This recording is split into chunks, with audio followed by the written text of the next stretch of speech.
આપ સર્વ વિદ્યાર્થી મિત્રોનું હાર્દિક સ્વાગત છે. આમ તો હાર્દિક તો આપણા સર છે, હાર્દિક સાહેબ વાવૈયા. સરસ મજાનું પેલું ભણાવે છે, આંકડા શાસ્ત્ર.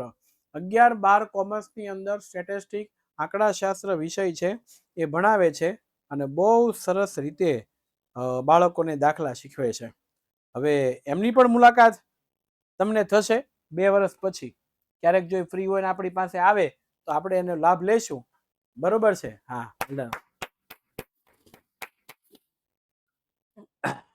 તો હવે ભારતની આઝાદી છે એની રચના થઈ અને ઉગ્ર ક્રાંતિકારી ચળવળની માહિતી જે છે આપવાની છે. તો ગુજરાતમાં ઉગ્ર ક્રાંતિકારી ચળવળના જે બનાવો બન્યા છે એ આપણને પૂછાય છે. 4 ગુણની અંદર ગુજરાતની અંદર જે બનાવો બન્યા છે. તો ગુજરાતમાં ઉગ્ર ક્રાંતિકારી ચળવળની શરૂઆત થઈ, એના મુખ્ય વ્યક્તિ, પ્રથમ નેતા એ અરવિંદ ઘોષ હતા. મહર્ષિ અરવિંદ ઘોષ એમણે લોકોને આયોજન આપ્યું, એ લોકોને જ્ઞાન આપ્યું, લોકોની સમજણ આપી, કેમ કામ કરવું એની વ્યવસ્થા કરી આપી. પણ ઈ પડદા પાછળ હતા. પડદા પાછળ એટલે શું? જે કામ કરતા હોય દેખાય ને એને પડદા પાછળ કહેવાય. બ્લર દેખાય છે?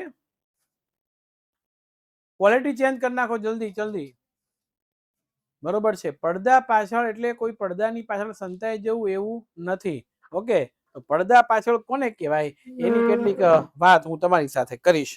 ઓકે, તો મુદ્દો આપણને આપ્યો છે પડદા પાછળ કોણ છે એક ને આપણે લઈ આવીએ.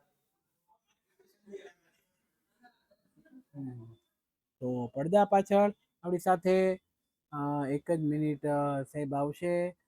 મનોજ સાહેબ છે, મેડમ છે, સાહેબ છે. હા, કલ્પેશભાઈ આ બાજુ આવો. તમે અહીંયા આવો, 2 જણા આવશો. ચાલો. તો માય ડિયર ફ્રેન્ડ્સ, જો પડદા પાછળ હતા અને દેખાતા નહોતા, એ શબ્દનો મિનિંગ શું થાય હું તમને કહું. કલ્પેશભાઈ આ બાજુ આવશો. બરોબર છે? મેડમ આ બાજુ આવશો. હા, કલ્પેશ સર છે અને મેડમને તમે ઓળખતા હશો. બરોબર છે? ભલે પેલી વાંધો નથી, આવી જાઓ, આ બાજુ આવી જાઓ. ઓકે, આ મેડમ છે. આવી જાઓ જલ્દી આવી જાઓ. આર્યભાઈ તમે આવી જાઓ. આર્યભાઈ તો શરમાય છે નવીન દુલ્હનજી. પડદા પાછળ એટલે શું? જ્યારે અમે કામ કરીએ છીએ ભણાવવાનું ત્યારે આર્યભાઈ આવો, શરમાતા નહીં, કોઈ માગું નહીં નાખે. ત્યારે આ બધા લોકો ટેકનિશિયન ટીમ આપણી હોય, આર્યભાઈને ફોન કરીએ, કહીએ ફટાફટ, ગમે તે ખાતા હોય તો પાંવડું આમ હોય તો મૂકીને બિચાર આવી જાય છે. બરોબર છે? મેડમ છે અમારા માટે પીપીટીની સ્લાઇડો કેમ બનાવી, શું કરવું એના આઈડિયા આપ્યા કરે. કલ્પેશભાઈ છે કયો વ્લોગ કઈ રીતના કેમ અમારે કરવું એનું ડાયરેક્શન આપ્યા કરે. આ બધા પડદા પાછળ રહી છે. બરોબર છે? હા, બરોબર. આ બધા પડદા પાછળ હોય નહીં.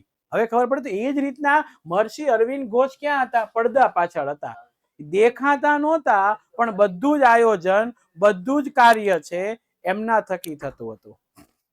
બોલો, એમાં ખબર પડી ગઈ હવે? એટલે આ અહીંયા થયું, પણ કામ કોણ કરતું? અરવિંદ ઘોષના ભાઈ બારિન્દ્ર કુમાર ઘોષ હંમેશા આગળ રહેતા. અમે તમને, આપણે એકબીજાને ભાળીએ, એકબીજાને દેખાઈએ. બરોબર છે? એકબીજાને ભાળીએ, એકબીજાને આપણે દેખાઈએ અને પછી આપણે તકલીફમાં ન મૂકે એટલે બધાને લઈ આવ્યો છું. તમે મને ઓળખતા હોય, પણ આ ટીમ આખો દિવસ આખી રાત મહેનત કરતી હોય છે. ટીમ ક્યાં ગઈ?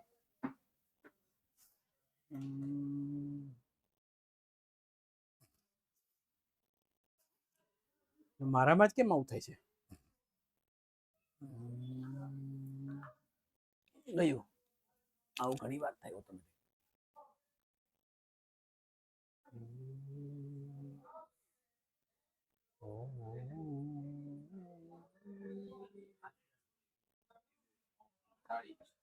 તો નમસ્કાર. ફરીથી થોડુંક આપણે પડદા પાછળ હતા. હું પડદાની પાછળ નથી,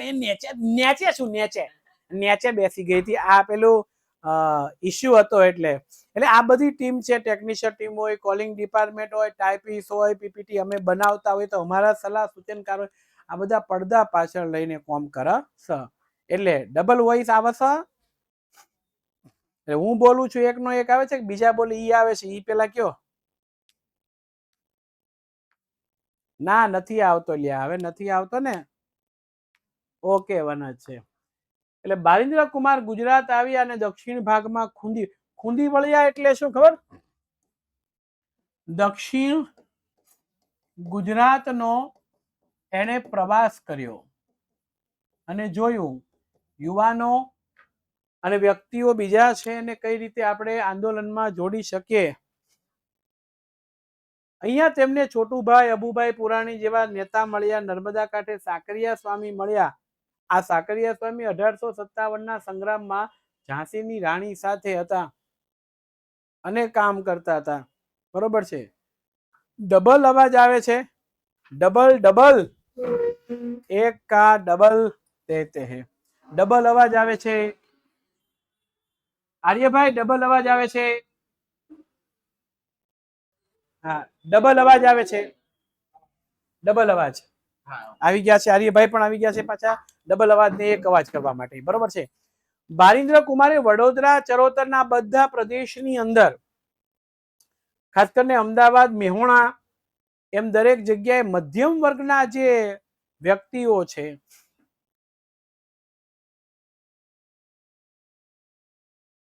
મધ્યમ વર્ગના જે વ્યક્તિઓ છે, યુવાનો છે, એમને ક્રાંતિનો રંગ લગાડ્યો અને આંદોલન કરી આઝાદી મેળવવી એ વાત થઈ. ઓકે, હવે બરોબર આવતું હોય તો જરાક કેજો. પીસી નો પ્રોબ્લેમ છે. આવે છે બરોબર? દેખાય છે? આવસ દેખાય જોજે તડાકા થાય છે. દેખાય છે આવસ, દેખાય છે આવસ. ચાલો. અને અને અને અમદાવાદમાં રાયપુર દરવાજાની બહાર વાઇસરોય મિન્ટોની બગી, બગી એટલે શું?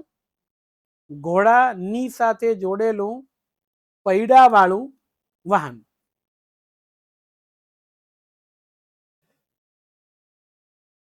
બગી એટલે શું? ઘોડાની સાથે જોડાયેલું પૈડા વાળું વાહન. રેડી થઈ ગયું? દેખાય ને બરોબર થાય તો ઓકે લખો ને. Okay okay. અને એમાં બોમ્બ નાખવાની ક્રાંતિકારી પ્રવૃત્તિ છે એમણે શરૂ કરી. અને અરવિંદ ઘોષે ભવાની મંદિર નામના પુસ્તકમાં, જોજો હ, ક્રાંતિની યોજના લેખી. અંગ્રેજોને ખબર ન પડે કે આ શું કરે છે. આ લગ્નમાં હોય તે. અને ગુજરાતી ભાષામાં અનુવાદ કરી દીધો. હવે લો સમજી શકાય. ઉપરાંત દક્ષિણા નામના સામાયિકની અંદર એ છપાયું અને ક્રાંતિની યોજનાનો વિચાર ફેલાવવા માટે દેશી વનસ્પતિની દવા, નાવાનો સાબુ બનાવવાની રીત ને કસરત ને ગુલાબનો કિસ્સો, કાયદાનો સંગ્રહ, આવા શીર્ષક વાળી પુસ્તિકાઓ રજૂ થઈ. એમાં અંગ્રેજોને ખબર ન પડી કે આમાં આ પુસ્તિકામાં બોમ્બ બનાવવા માટેની, કારણ કે હથિયારો તો જોઈએ જ એની સામે લડવા માટે, ઉગ્ર ક્રાંતિકારી છે તો બોમ્બ બનાવવાની પરિસ્થિતિ શું છે એ શીખવાડી. અને ચાંદોદ કરનાળી પાસે ગંગનાથ વિદ્યાલયની સ્થાપના કરાઈ. આ શાળાની અંદર ભણાવવા સિવાય અંદર ખાને ક્રાંતિકારી પ્રવૃત્તિ શરૂ કરવામાં આવી. અને ગુજરાતના યુવાનોને ક્રાંતિકારી પ્રવૃત્તિમાં જોડાયા અને સરકારે તેમની સામે પગલાં ભર્યા, પરંતુ લડત ન અટકી. બસ ઉગ્ર ક્રાંતિકારીઓનો વિચાર એક જ હતો, ક્યાં તો મરી જઈએ, ક્યાં તો મારી નાખીએ, પણ આઝાદી સ્વરાજ લઈને જંપીશું, અમે અમે અમે એને પાછો મૂકીશું નહીં. અને માત્ર દમન ચક્રથી શાસન નહીં ચાલે. જો દમન ચક્ર એટલે ત્રાસ આપવાથી, ત્રાસ આપવાથી શાસન બિલકુલ ચાલશે નહીં. એ બહુ સ્પષ્ટતાથી ત્યાં કહી દેવામાં આવ્યું છે. અને વિદેશમાં ક્રાંતિકારી ચળવળ છે એની પણ શરૂઆત થઈ ગઈ. અને આ ખાસ તમારે યાદ રાખવાનું છે. ખાલી ભારતની બહાર England, Canada, America, Germany, France, Myanmar, Malaya, Singapore, Afghanistan, Russia, આમાં આંદોલન શરૂ થયા. રેડી?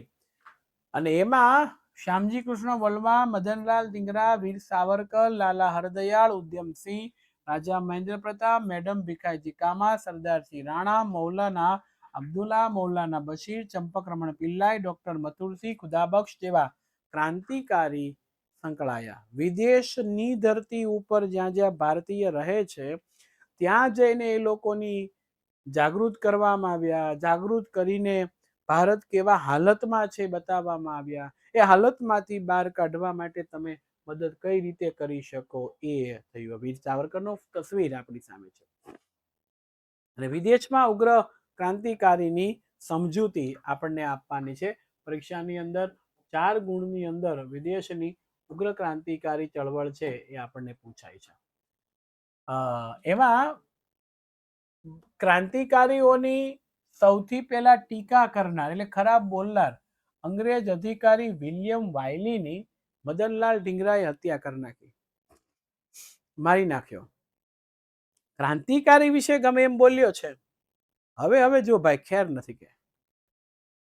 1907 અમેરિકાના કેલિફોર્નિયામાં ઇન્ડિયન ઇન્ડિપેન્ડન્સ લીગની સ્થાપના થઈ, જેનું પાછળથી નામ લાલા હરદયાળે ગદર પાર્ટી રાખ્યો. એટલે ગદર પાર્ટી જે છે એ આપણને ઓબ્જેક્ટિવમાં પૂછે. પેલું આવે ને, ઉડ જા કાલે કાવા તેરે મુંહ ચિખંડ પાવા, ले जा तू संदेशा मेरा मैं सत के जावा, बागों में फिर झूले पड़ गई पक गई मिठिया अमिया, ये छोटी सी जिंदगी तेरे रात का लमिया लमिया, ओ घर आजा परदेसी ओ तेरी मेरी एक जिंदड़ी, ओ घर आजा परदेसी ओ तेरी मेरी एक जिंदड़ी,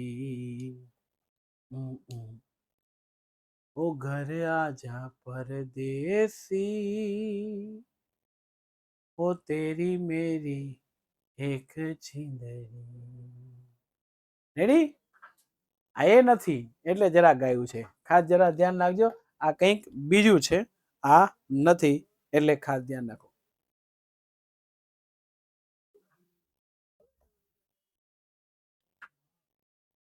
ચાર ભાષાઓમાં ગદર સાપ્તાહિક શરૂ કરાયું. આ પ્રવૃત્તિમાં તારકનાથ દાસ, કતારસિંહ પણ જોડાયા અને જર્મનીની અંદર ચંપકરમણ પિલ્લાએ હિન્દ રાષ્ટ્રીય સ્વરાજ દળ આખી એક કમિટીની રચના કરી દીધી અને ઈરાકને ત્યાંનું વડું મથક બનાવ્યું કે આપણી બધી કામગીરી અહીંયાથી થશે અને સીધું ભારત ઉપર આક્રમણ થવાનું આયોજન કરી દીધું કે અંગ્રેજોની છાવણી ઉપર, અંગ્રેજ સેના ઉપર અહીંથી આપણે આક્રમણ કરશું. ને જર્મનીના ટુઅર્ટગાર્ડ નામના શહેરમાં યોજાયેલી આંતરરાષ્ટ્રીય સમાજવાદી પરિષદની અંદર સર્વપ્રથમવાર મેડમ ભીખાઈજી કામાએ ભારતનો જે રાષ્ટ્રધ્વજ બનાવ્યો હતો એ ફરકાવવામાં આવ્યો છે. અને અફઘાનિસ્તાનમાં તો રાજા મહેન્દ્ર પ્રતાપના રાષ્ટ્રીય પ્રમુખ પદે કામ ચલાવ સ્વતંત્ર સરકારની રચના થઈ અને જેમાં બરકતુલ્લાહ, અબીબુલ્લાહ, મૌલાના બશીર, શમશેરસિંહ, ડોક્ટર મથુરસિંહ આ બધાનો સમાવેશ કરવામાં આવ્યો. ધીરે ધીરે કરતો આ માહોલ છે એ વિશ્વના અન્ય દેશોની અંદર પણ જામતો જાય છે. અને હવે તમે જોજો, મજા આવશે ક્રાંતિકારીઓની વાતમાં. રશિયા, ઈરાન, તુર્કી વગેરેમાંથી મદદ મેળવવાનો પ્રયત્ન થયો અને એ વખતે તુર્કીના વડા પ્રમુખ જેને કહી શકાય એવા અનવર પાશા અને ગવર્નરને પણ મળ્યા. રેશમી રૂમાલ, આ એક રૂમાલ ઉપર ગાલિબનામા નામનું ષડયંત્ર એ મુસ્લિમોએ એકત્રિત સંગઠિત થઈ ખ્રિસ્તીઓની સામે જે જંગ માંડ્યો હતો એ પકડાઈ ગયો. હવે ખ્રિસ્તીઓની સામે જે જંગ માંડ્યો એ ગાલિબનામા ષડયંત્ર પકડાઈ ગયું અને ત્યાં રાજા મહેન્દ્ર પ્રતાપે પોતાની સહી કરેલી સોનાની એક પટ્ટી એ રશિયાના ઝારને મોકલ્યા. રશિયાની અંદર પેલું ઝાર શાસન હતું, ખબર ને, પ્રભુ નાનો ગોરો વાળું આપણે ભણી ગયા, બરોબર છે. હા, એ ઝારને મોકલી અને જેમાં ઝારને ઇંગ્લેન્ડ સાથેના સંબંધ તોડી નાખવાનું છે કે ઇંગ્લેન્ડ છે, અંગ્રેજો જે છે એને અમને ગુલામ બનાવ્યા છે. તમામ પ્રકારના સંબંધો તમે તોડી નાખો, આવું મહેન્દ્ર પ્રતાપ દ્વારા કહી દેવામાં આવ્યું અને ઝાર રાજા છે એને આ ભેટ આપવામાં આવી કે તમે જુઓ અમે તમને કાયદેસર રીતે કહે છે કે અમને ગુલામ બનાવે છે. રશિયાના ક્રાંતિવીર ટ્રોસ્કી, જેમ ગાંધીજીને એ બધા આપણે ત્યાં છે એમ ટ્રોસ્કીએ ભારતના ક્રાંતિકારીઓને બધી મદદ કરવાની વચન આપ્યું અને બર્મા મ્યાનમારમાં સોહનલાલ પાઠક, સિંગાપુરમાં પરમાનંદે ક્રાંતિકારી પ્રવૃત્તિ ચાલુ કરી, યા હોમ કરીને પડો ફતે છે આગે વિજય મેળવવા માટેની કામ શરૂ કરી અને કામાગાટા મારું અને તોસા મારું આ બે સ્ટીમરો યાદ રાખજો, કામાગાટા મારો તોસા મારું એ સ્ટીમરોની ઘટના એ ક્રાંતિકારીઓને વિદેશમાં અંગ્રેજોની વિરુદ્ધ જાગૃત કરવા માટેનું એક પ્રબળ શસ્ત્ર કામ કરવા લાગ્યું. અને અને અને અને પછી એક ઘટના એવી બને છે કે ભારતની રાષ્ટ્રીય અને ઉગ્ર ક્રાંતિકારી ચળવળના ઇતિહાસમાં દેશદાસથી ભરેલા 18 થી 24 વર્ષ 18 to 24 18 થી 24 વર્ષની વયના યુવાનો હતા. આપણી જેમ દેશદાસ સંસ્કૃતિને ટકાવી છે, રાષ્ટ્રને આઝાદ કરાવવું છે, એના માટે થઈને આગેવાન બની ગયા ભાઈ. મોતને મુઠ્ઠીમાં લઈને સાહસ કરવા મળ્યા. હા ભાઈ, રોમાંચક કાર્યો કરતા અને અંગ્રેજો જો ફાંસીના માંચડે લટકાવે ના, ઇન્કલાબ જિંદાબાદ, ઇન્કલાબ જિંદાબાદ, વંદે માતરમ આવા નારા સાથે ફાંસીના માંચડે ચડી જતા અને ઊંચી દેશભક્તિ, ત્યાગ, બલિદાન એની ભાવના છે યુવા પેઢીઓમાં શરૂ થઈ. હેતુ એટલો જ હતો, દુનિયાની અંદર જ્યાં જ્યાં ભારતીય વસે છે ને ત્યાં બધે ક્રાંતિકારી પ્રવૃત્તિ કરીએ. બરોબર છે? આ પરિસ્થિતિ આપણને આપવામાં આવી છે. અને હવે જુઓ, મોર્લે મિન્ટો સુધારા થયા, હિન્દુ અને મુસ્લિમાન વચ્ચે વૈમનસ્ય વિચારોનું આયોજન ન થાય, બંને વચ્ચે ઝઘડા થાય એવા હેતુથી આ યોજના થઈને આગા ખાનના નેતૃત્વ નીચે વાઇસરોય મિન્ટોને મળ્યું. હિન્દી વજીર મોરલી હતા 1909માં આ મોર્લે મિન્ટો સુધારા થયા કહેવાય છે. અને દક્ષિણ ગાંધીજીનું આગમન થયું 1915માં. દક્ષિણ આફ્રિકામાં પેલો ગારાકોળાની રંગભેદની ચાલતી હતી, ગોરાકાળાની, એ બંધ કરીને અહીંયા આવે છે. અને તેમના રાજકીય ગુરુ હતા ગોપાલકૃષ્ણ ગોખલે, આધ્યાત્મિક ગુરુ હતા શ્રીમદ રાજચંદ્ર. આ ધ્યાન રાખજો, રાજકીય ગુરુ કયા છે રાજકારણમાં લાવનાર? તો ગોપાલકૃષ્ણ ગોખલે. આધ્યાત્મિક ભગવાન જીવન ચરિત્રની અંદરની વાત છે તો એ ગુરુ છે શ્રીમદ રાજચંદ્ર. એની પાસેથી પ્રેરણા લીધી અને ભારતમાં પ્રવાસ કર્યા અને બધી જગ્યાએ જોયું કે આ હિન્દુસ્તાનને અંગ્રેજોએ બરબાદ કરી નાખ્યો છે, કશું અહીંયા નથી. બરોબર?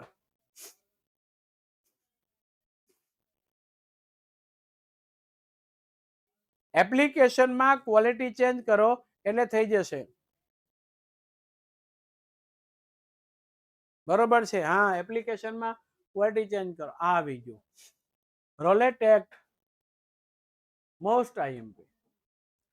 બ્રિટિશ સરકારે ઇંગ્લેન્ડના કાયદા ખાતાનો પ્રધાન, એનું નામ છે રોલેટ, એના અધ્યક્ષ પદે કાયદો ઘડી દીધો ભારત આઝાદીનો.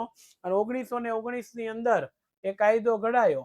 અને એ કાયદામાં ક્રાંતિકારીઓ અને રાષ્ટ્રવાદીઓનો દમન એટલે ત્રાસ કરવાના ઉદ્દેશથી ઘડાયો કે અંગ્રેજ સરકાર ગમે ત્યારે ગમે એને પકડી જેલમાં નાખી શકે, એના ઉપર કેસ ચલાવી શકે અને સજા આપી શકે.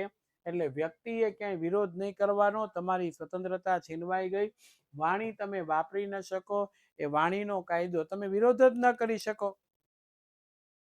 એટલે અહીંયા કાળા કાયદા તરીકે ઓળખાયો. આ કાયદામાં પણ સજો શકમંદ વ્યક્તિની ધરપકડ કરવાની, એના ઉપર મુકદ્દમો એટલે કેસ ચલાવ્યા વગર દિવસો સુધી જેલમાં પૂરી રાખી શકાય.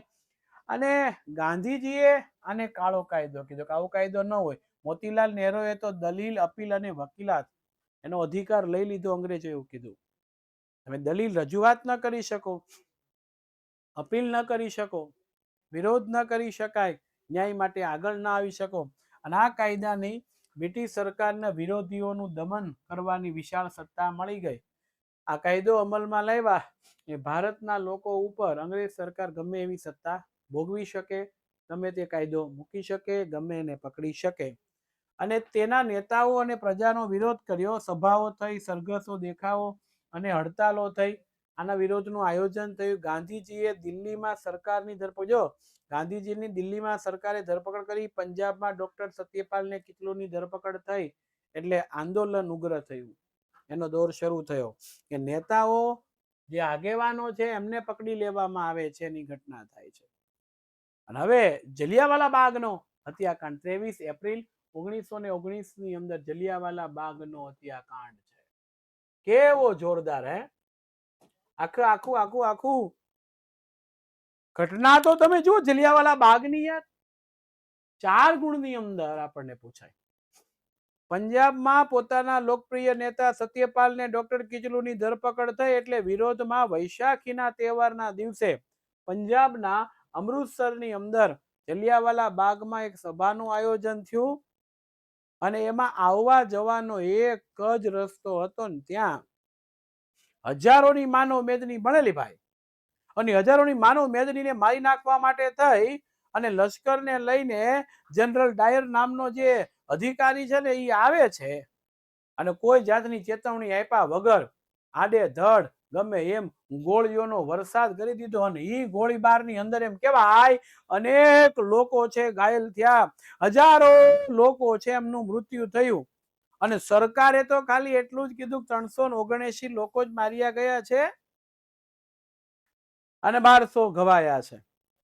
પણ કોંગ્રેસની જે નીતિ છે તપાસ કરીને એમાં 1000 માણસો માર્યા ગયા એવું એવું એવું સાબિત થયું.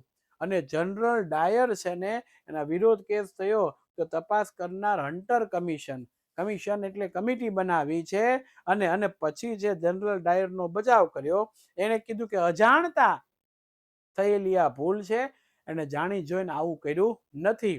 અને પછી એને ક્ષમ્ય ગણવામાં આવે. જ્યારે ઇંગ્લેન્ડ પાછો ગયો ને ત્યારે 2000 પાઉન્ડ એને આપ્યા, તલવાર આપ્યું, એનું સન્માન કરવામાં આવ્યું. અને હવે તો ગાંધીજીને પણ એવું થઈ ગયું, જબરજસ્ત આઘાત લાગ્યો.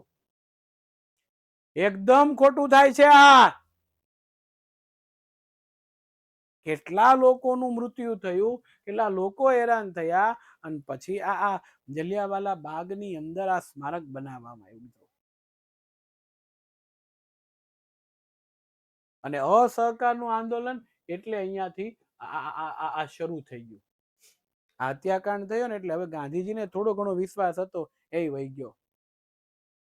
હવે આ લોકો આપણને આઝાદી આપશે નહીં, આ નક્કી થઈ ગયું ગાંધીજીને. વિશ્વાસ જતો રહ્યો. પરીક્ષામાં આપણી ભાષામાં લખીએ તો ચાલે પણ તપાસનાર સમજી શકે ને એ ભાષામાં લખવું. વિશ્વાસ જતો રહ્યો ગાંધીજીને પણ.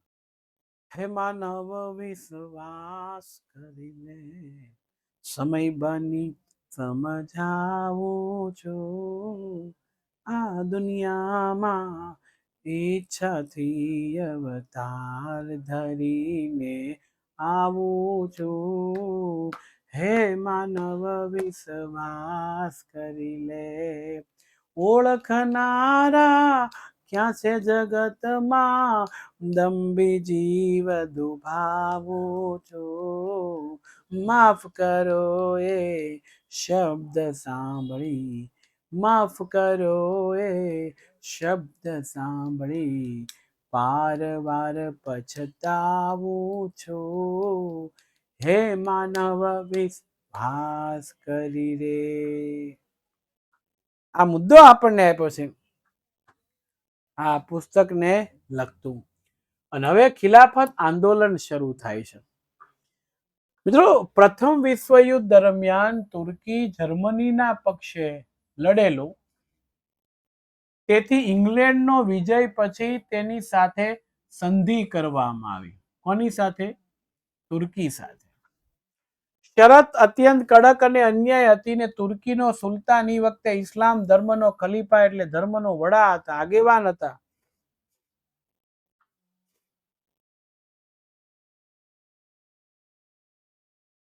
બરોબર છે. આ લાંબી કોમેન્ટની કોઈ જરૂર નથી એટલે પ્લીઝ બંધ કરી દો. ગગનભેદી એટલે આકાશની અંદર બધા સાંભળી શકે ઉચ્ચ અવાજથી. અને કડક લગદાયેલી જે બધી શરતો છે એનો વિરોધ કરવા માટે અને હળવી કરવા માટે ભારતની અંદર ખિલાફત આંદોલન થયું. અહીંયા અલીભાઈઓ મૌલાના શૌકત અલી ને મૌલાના મોહમ્મદ અલી આ આંદોલનના મુખ્ય નેતા હતા. અને જ વખતે જે હિન્દુ મુસ્લિમ ધર્મ છે એ બધાની એકતા થઈ કે કઈ વાંધો નહીં, તમારા ખલીફા છે, તમારા વડા છે, તમારા આગેવાન છે, એના માટે થઈને અમે તમને મદદ કરવા માટે તૈયાર છીએ. અને અહીંયા ગાંધીજીએ કોંગ્રેસના આ આંદોલનને ટેકો આપ્યો અને કોંગ્રેસના આ આંદોલનના વ્યાપક બનાવવામાં આવે છે. વ્યાપક એટલે ખૂબ મોટું બનાવવામાં આવે છે અને એ અસહકારનું આંદોલન પણ પછી શરૂ થાય છે. જોઈએ ડિસેમ્બર 1920માં નાગપુરના અધિવેશનથી આ શરૂ થયું અને બ્રિટિશ સામ્રાજ્ય નેજા હેઠળ સ્વરાજ મારો હક છે એ મેળવવા માટે સ્વશાસનની જગ્યાએ સ્વરાજ અપનાવ્યું. પહેલા તો એવું જ કીધું હતું સ્વરાજ એટલે અમારા દેશમાં અમારું રાજ હોય, તમે તમ તારે વેપાર ધંધો કરી શકો, એને સ્વરાજ કહેવાય. સોરી, એને સ્વશાસન કહેવાય. સ્વશાસન અમે શાસન કરીએ ને તમે વેપાર કરો. પણ પછી તો એ નક્કી કર્યું સ્વશાસન નહીં, સ્વરાજ. રાજ્ય અમારું, શાસન અમારું, ધંધો અમારો, તમે નીકળો. ચાલો ઉપડો. ये दो गलियां ये दो बारह, ये गलियां ये चौबारा, यहाँ आना ना दोबारा, अब हम तो ठहरे परदेसी के तेरा यहाँ कोई नहीं, हाय हाय की तेरा यहाँ કોઈ નહીં. સર હવે ઉપરથી જાય છે તો વિડીયો જોવાનું બંધ કરી દો, કારણ કે તમે થાકી ગયા હોય.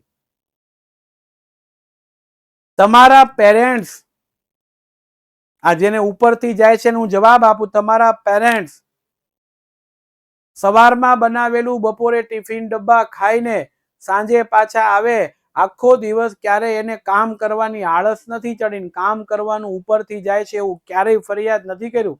કોરોના કાળમાં બધા ફ્રી હતા, કંઈ કામ નતું, ત્યારે મમ્મીએ એમ નથી કીધું કે હું તમને રસોઈ નહીં બનાવી દઉં, કપડાં નહીં ધોઈ દઉં. એનું કામ એને કર્યું છે. એમ આપણું કામ ભણવાનું છે ને, એટલે ઉપરથી તો જવું જ ન જોઈએ.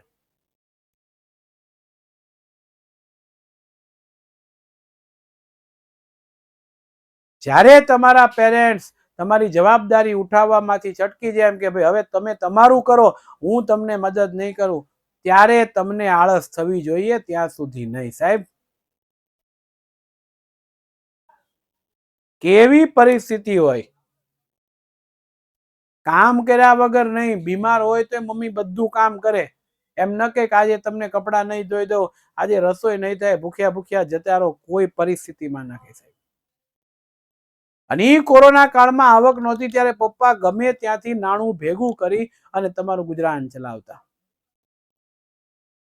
તો કેમ એને ઉપરથી ન ગયું, તમને કેમ આળસ ચડે મને ખબર નથી પડતી. હજી દુનિયાનું મોટિવેશનલ લેવાની જરૂર જ નથી, આપણા ઘરમાં જ મોટિવેશનલ છે. સવારથી સાંજ સુધી કામ કરે, જુઓ એને આળસ નથી ચડતી. બસ એના સ્વપ્નને પૂરા કરવા માટે ભણો, સારા નાગરિક બનો, સારા વ્યક્તિત્વનો વિકાસ કરો અને દેશનું નામ રોશન થાય, પેરેન્ટ્સનું નામ રોશન થાય. અમે તમને ભણાવ્યા છે, ગર્વથી અમે કહી શકીએ એવું કામ કરો.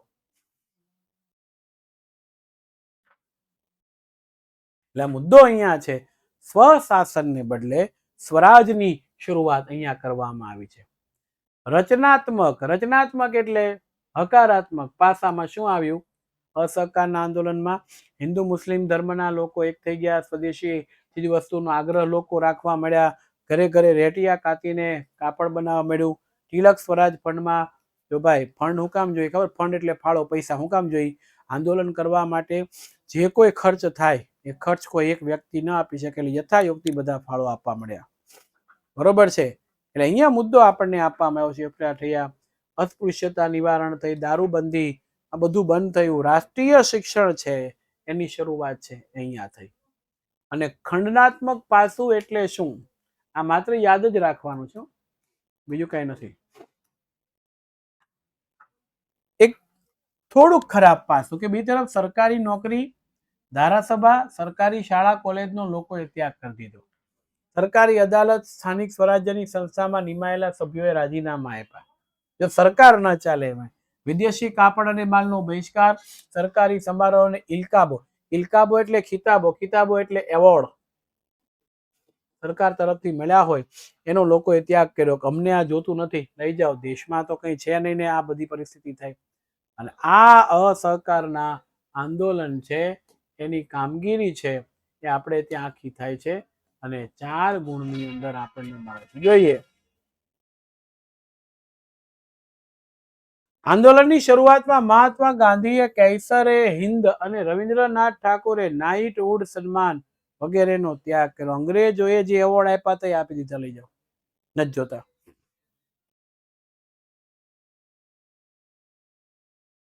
દેશના અન્ય નેતાઓ પણ તેની ઉપાધિ અને પદવી એટલે એને જે કોઈ પદ મળ્યું છે, સરકાર તરફથી જે સન્માન મળ્યું છે એનો ત્યાગ કર્યો. વિદ્યાર્થીઓએ અંગ્રેજી શાળા અને કોલેજો છોડી દીધી કે અમારે તમારી શાળામાં ભણવું જ નથી, ભલે અમે નિરક્ષર જાઓ. વિદેશી કપડાં સળગાવી નાખ્યા, હોળી કરી. ડ્યુટ ઓફ જેન્ટ ભારત આવ્યો ત્યારે તેમનો બહિષ્કાર કરાયો 1921માં અને પ્રિન્સ ઓફ વેલ્સના સન્માનનો પણ બહિષ્કાર કર્યો. પ્રિન્સ ઓફ વેલ્સના સન્માનનો પણ બહિષ્કાર થયો. આવા પગલાઓ દેશભરમાં સારી એવી અને રાષ્ટ્રીય ઉત્તેજના પ્રગટાવી અને બીજી તરફ રાષ્ટ્રીય શાળા કોલેજોની સ્થાપના થઈ, જેમાં કાશી, બિહાર, જામિયા મિલિયા ગુજરાત વગેરે નામની રાષ્ટ્રીય વિદ્યાપીઠો શરૂ થઈ. વિદ્યાર્થીઓ આમાં ભણવા આવે. જે ધનિક લોકો છે એ જે ફંડ આપે છે એનાથી આ શાળાઓ ચાલે અને ક્રાંતિકારી પ્રવૃત્તિ આમાં થાય. ભણવાની સાથે સાથે ક્રાંતિકારી પ્રવૃત્તિઓ થાય ને એ ખૂબ મહત્વનું હતું. એ અહીંયા શરૂ કરવામાં આવ્યું અને વિદેશી નહીં સ્વદેશી વસ્તુનો પ્રચાર કરવામાં આવ્યો જોરશોરથી. મેક ઇન ઇન્ડિયા, ભારતમાં નિર્મિત હોય એ વસ્તુને તમે ખરીદો. અને ઇંગ્લેન્ડથી આયાત થતું કાપડ, પગરખા, મોજ શોખની વસ્તુમાં ઘટાડો તો એનો પડઘો એટલે એની અસર બ્રિટિશ ઠેઠ ઇંગ્લેન્ડની પાર્લામેન્ટમાં પડી. ભાઈ, ઠેઠ ઇંગ્લેન્ડની પાર્લામેન્ટમાં સરકારને ખબર પડી કે અબજો રૂપિયાનું આપણે તો નફો કરતા હતા, કરોડો રૂપિયાની ખોટ કેમ થવા મળી? તપાસ કરો ભારતમાં એવું શું થયું લોકોએ આપણો વિરોધ કર્યો. અને ટિળક ફંડની અંદર 1 કરોડથી પણ વધારે નાણાં એકઠા થયા અને આંદોલન દરમિયાન હિન્દુ મુસ્લિમ એકતા છે. વિચાર કરો 1921માં 1 કરોડ રૂપિયા એટલે કેટલા રૂપિયા થાય? આજના 10 કરોડ કરતા વધારે થાય. લોકોએ પોતપોતાની યથાશક્તિ મુજબ ફાળો આપ્યો અને એ ફંડ આખું છે એ કામ થયું. અને હિન્દુ જમીનદાર અને મુસ્લિમ ખેડૂતો વચ્ચે મોપલા બળવો એટલે મલબાર ટીકા પાત્ર કહી શકાય. એને બ્રિટિશ સરકારે સખત હાથે દબાવ્યું. આ ઝઘડો થયો તો બ્રિટિશ સરકારે દબાવ્યું કે આમ કઈ છે અને નામને તેમને પેલું. હવે એને ખબર પડી ગઈ કે આ લોકો આપણને ટકવા નહીં દે, રહેવા નહીં દે. અને એટલે આંદોલન નિષ્ફળ બનાવવા સરકારે દમન નીતિ, ત્રાસ ગુજારવાની શરૂઆત કરી.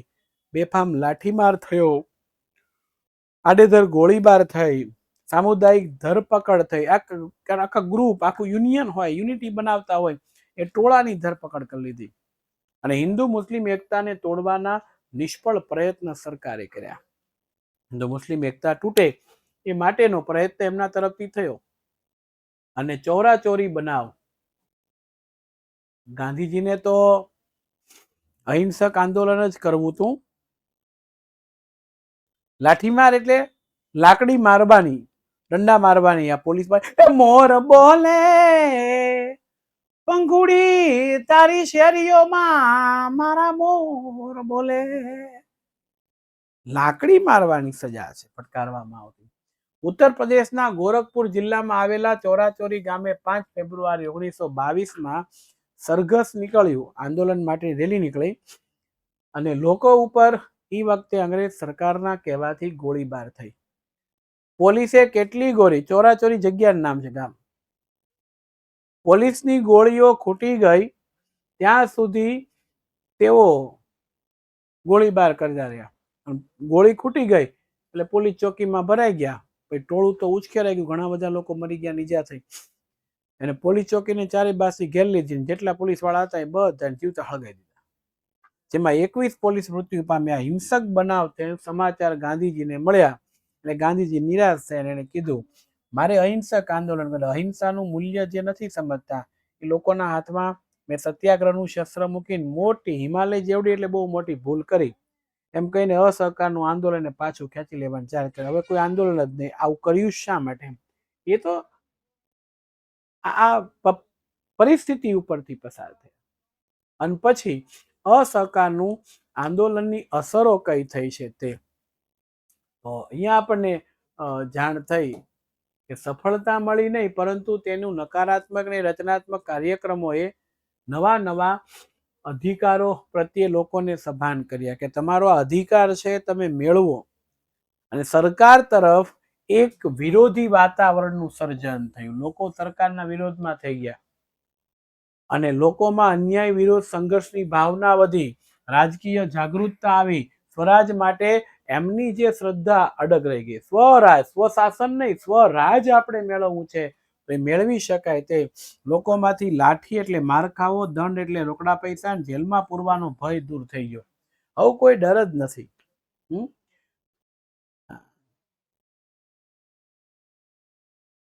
जीना यहाँ मरना यहाँ इसके सिवा जाना कहाँ.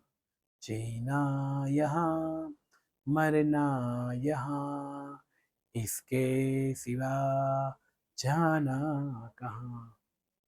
રાષ્ટ્રીય શિક્ષણ આપતી શાળાઓની અંદર ધીરે ધીરે ધીરે અંગ્રેજીના સ્થાને હિન્દી ભાષાને મહત્વ મળવા. આપણે પેલા એકબીજાને સમજીએ. રાષ્ટ્રીય આંદોલન અત્યાર સુધી શહેરો, નગરો તેમજ બુદ્ધિજીવી પડતું સીમિત હતું.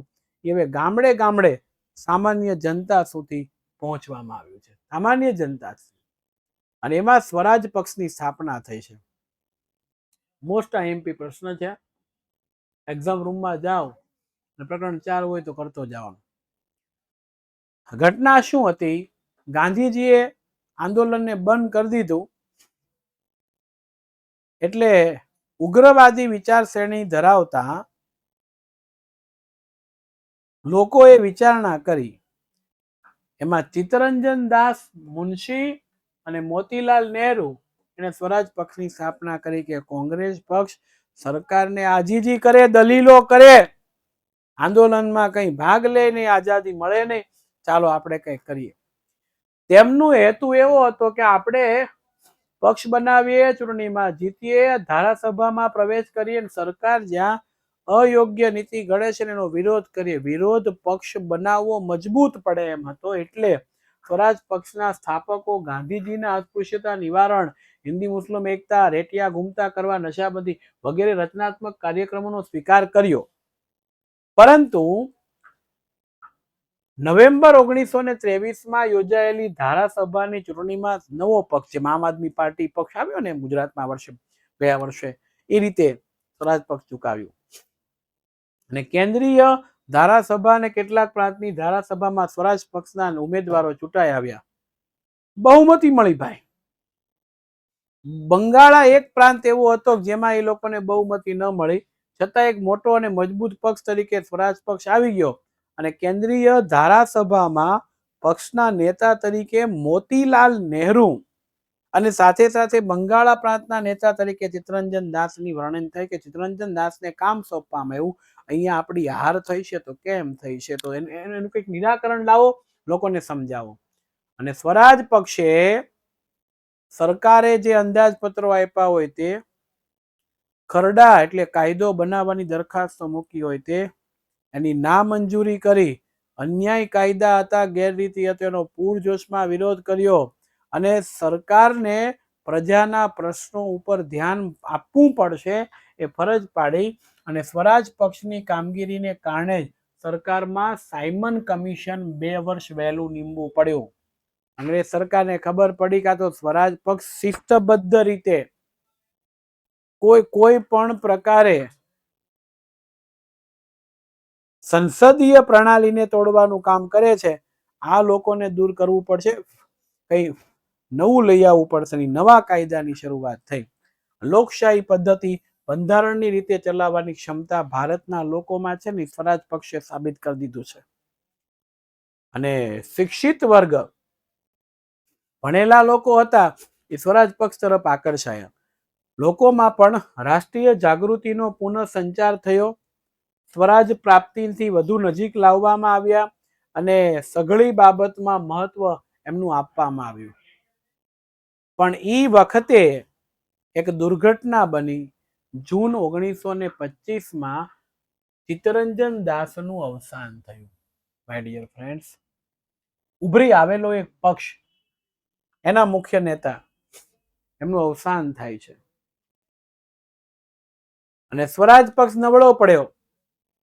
અને સ્વરાજ પક્ષના કેટલાક સભ્યોએ સરકારને સહયોગ આપતા તો કેટલાક સભ્યોએ સ્વરાજ પક્ષમાંથી છૂટા પડીને પોતાનો નવો પક્ષ બનાવ્યો અને એને નેશનલ પાર્ટી એવું નામ આપ્યું. નવો પક્ષ સ્થાપતા સ્વરાજ પક્ષની પ્રતિષ્ઠા ઓસરી ગઈ. પ્રતિષ્ઠા ઓસરવું એટલે એની પરિસ્થિતિ ધીમી ધીમી નબળી પડી ગઈ. તે પછી ચૂંટણીમાં તો મદ્રાસ પ્રાંત સિવાય સર્વત્ર તેના ઉમેદવારો ભારે પરાજય સાંપડ્યો, હારી જાય છે. અને બિપિનચંદ્ર પાલ અને સુરેન્દ્રનાથ બેનર્જીએ તો એની કામગીરીની આકરી ટીકા કરી છે. એક જોડાયેલા હોય, અલગ થઈ જાય, ખૂબ ખરી કહેવાય. અને આ પરિસ્થિતિ અહીંયા આપણને આપવામાં આવી છે. અને છેવટે સરદાર વલ્લભભાઈ પટેલની આગેવાની નીચે આઝાદ ભારતની અંદર જે સ્વતંત્રતાનો શ્વાસ આપણે લઈ શકીએ, અખંડ ભારત બનાવ્યા, એમના શિલ્પીના ચરણોમાં વંદન સાથે આપણે આજના લેક્ચરને પૂર્ણ જાહેર કરશું. જય હિન્દ, જય ભારત, જય જય ગરવી ગુજરાત. આવજો, આવજો, આવજો. Bye-bye, bye-bye, bye-bye. અને હા, આમાં જે ડીપીપી આપીએ છીએ ને, એ ડીપીપી ને લખજો, સોલ્વ કરજો, તો પરીક્ષામાં માર્ક્સ મળશે. Okay, bye bye.